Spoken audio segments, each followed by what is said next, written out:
kids are happy, obviously, and you go on the road and ACC win and do it in that fashion. Just proud of our kids. I think a couple weeks ago we had a wake up call, and our captains just continue to do a great job leading this football team. It's player led. I don't do anything. I just watch them go. Kenny's playing at a high level. Our defense did some great things. I mean, those 2 early interceptions. Then John taking one to the house. Just sparks that. But we continue to just feed off each other, and then the offense is just hard to stop right now. And I'm just happy the way our kids played. That was a good football team too. Now don't kid yourself who we just beat. That was not some average team. That was a good football team that took Clemson to the wire and took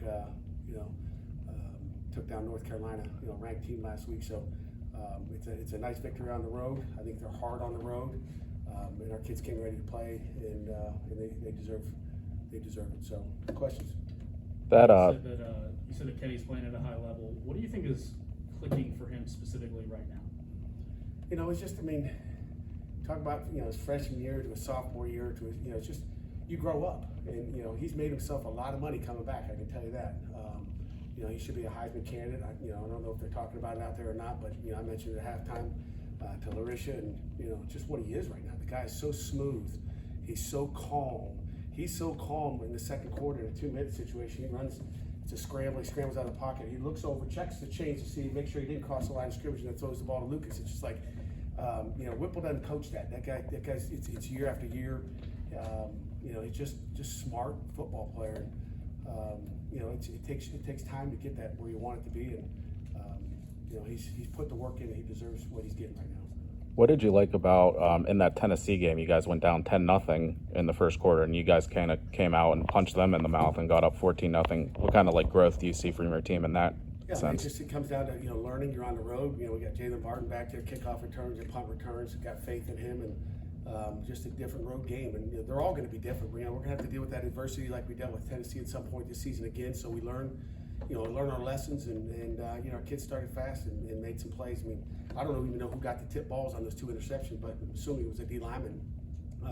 Those are 2 caused interceptions. That wasn't like it was a coverage interception. It was a tip ball that guys made plays on. So somebody got their hands up. We'll watch the tape and find out who it was. But those guys, I'm sure, will be the unsung hero that nobody saw and nobody knew, except when Zero ran in the end zone for a touchdown. Your defense had 2 4th-and-1 stops today. 3, I think. 3 and 2 goal line stops. What kind of progress have you seen from them over the last couple of weeks since West Michigan? We talked about it. They got down there a couple of times right before the half. The T screen. We blitzed, and our guys, didn't. We always talk about blitzing smart, and we ran right by the tailback. The tailback don't block it to screen, but give them credit, they got it. But our guys buckled down and played. So just played the next play, and our guys just continue to play.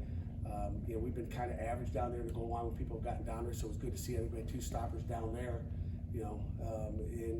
Again, our guys keep learning from their lessons that you make, and that's what the game of football is. Going into an off week now, opening ACC play in this emphatic way. How important is it do you think, coming out of this win to get it the way you guys did going into an off week? It's nice. It's nice to go on an open week. Some of our coaches, we'll hit the road recruiting a little bit, but it's nice to, it'd be nice to get into schools. It'd be nice to wear the Panther head and Pitt script as you walk around some high schools, and it's nice. We'll get a chance to get a little bit healthy. We'll practice twice next week, but the next one's sitting right there. Virginia Tech's sitting right there, ready for us, and it's never easy down there. We know that. We've had our struggles down there, so it's time to take it on the road again. It's not always that you play your first 2 ACC games on the road, so that's not an easy task at all. But we'll get a week. We'll get a little extra time to prepare for them and prepare a great big game plan. Yeah, Pickett's playing at a high level, but what do you think about Jordan Addison right now? Lights out. Blitnikoff type guy.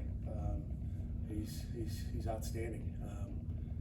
And again, he was average today. He had a couple drops, which he usually doesn't have. I don't see those very often. But he's playing at a high level, and obviously that makes Kenny. Our guys have done a great job on scramble drills. Some what we call V cuts and just getting open and giving Kenny a chance. Or again, anytime you talk about throwing like you did, you got to look at the offensive line and the protection they had. We had a couple of holding calls late down the line. Some face masks in there that our guys were getting a little frustrated with, so they try to pull back. But just got to keep your composure and but our line's playing well too. Right, because North Carolina, I mean, they were sacked 8 times against this Georgia Tech defense last week. What can you say about the protection as a whole? Tight ends included there too. It was good. I mean, I think we gave up 1 sack early in the end of the first or early in the second. I think Kenny got hit, but they brought a corner off and we didn't have it protected. That guy was going to be free. I'm looking for sacks on here. I don't see what the heck that category is, but I think we had we gave him 1 sack and Kenny scrambling and making plays with his feet. So they've done a nice job. As well as the tight ends. Just 1 sack. Yeah, that was just the one. What'd you like on your third down defense, 2 of 11 for Georgia Tech today? You know what? We talked to one of our keys of victory is it doesn't matter what happens on first and second. We had to win money down. We knew it wasn't going to be easy, especially against that odd front that they've got, and we knew it wouldn't be easy on defense. So that was one of our focuses was, hey, who cares what happens on first and second down when it gets to conversion time, that money down, that third or fourth down when we do go for it, that we're going to have to make plays on that down. Somebody's going to make plays, and we got a lot of playmakers out there, and they took turns. Whoever it was, I mean, Taser had a big catch on a third down, I believe, maybe fourth down. Down inside the 20, I think. So just guys making plays in big time situations. You were 5 for 6 in the red zone today. After that was a point of issue last year in this game here. Was that kind of a focus during the week? It's been a focus since spring ball. I've said this over and over. Kesman's gone, and not that we don't trust Sam because he had a nice field goal today, which is great to see him. Get that confidence. I don't know how far it was, but it was pretty good last 40-something. 46 yard. That's a big time kick for him,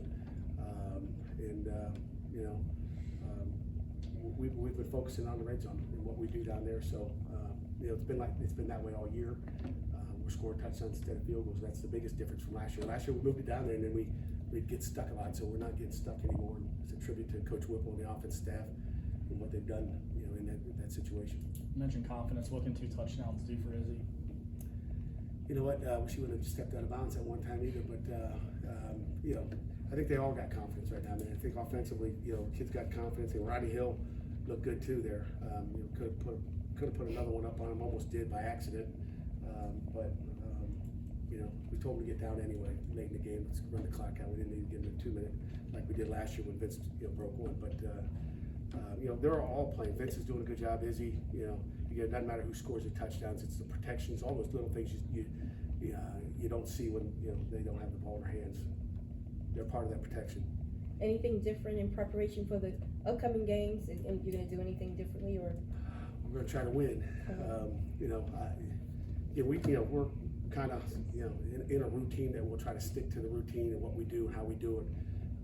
Coach Narduzzi would be a dummy to change what we're doing right now. Just keep doing what we're doing and keep getting better. We talk about getting 3% better. So our goal is we get 2 weeks, so we should be a lot better next week when we step on the field against a nasty, tough Virginia Tech football team. Something over the surface today. A lot of guys slipping. I don't know. It was a little slippery out there. Almost looked orange at times. I'm not sure what it was, but it didn't seem like a regular field turf. I don't know. I didn't go out there and feel it, but there was some guys slipping for sure. Coming into the game, G-Tech was averaging over 200 yards on the ground. Jahmyr Gibbs, one of Tech's more explosive running backs, actually had 10 carries for negative 10 yards. How important was negative 10? Yeah. Wow.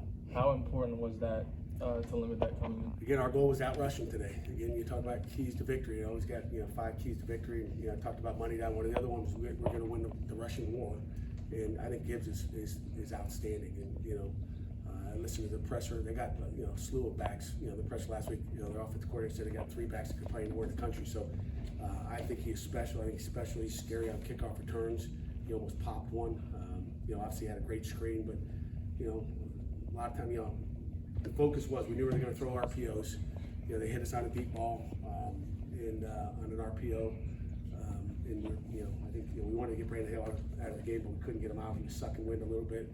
I don't know how many plays it was, but he was sucking. We knew and I think maybe they saw him sucking wind a little bit. But the goal was to go in there and make sure we stopped the run. And I don't care about the RPOs. It doesn't matter. We just got to make sure we stop the run. When you do that, you got a chance to win the game. Tech's won last week. Tech's upset win last week over North Carolina, where its defense played exceptionally well. But today it seemed very different. Number 8. I'm sorry? Number 8. The quarterback, Kenny Pickett. Yeah, so Put him on your Heisman watch list. So Was there anything that you saw in the game last week that you want to exploit specifically, or was it just number 8, like you said? You know, it's a great game plan. You know, it's number 8's got a lot to do with it, but, you know, again, give credit to our offense coaches of, you know, scheming them up and doing some things that we thought would work, you know, against, you know, what they did and what they do. And again, our passing attack is rolling, and, you know, we felt like we could exploit that. Coach, Okay. thank you very much.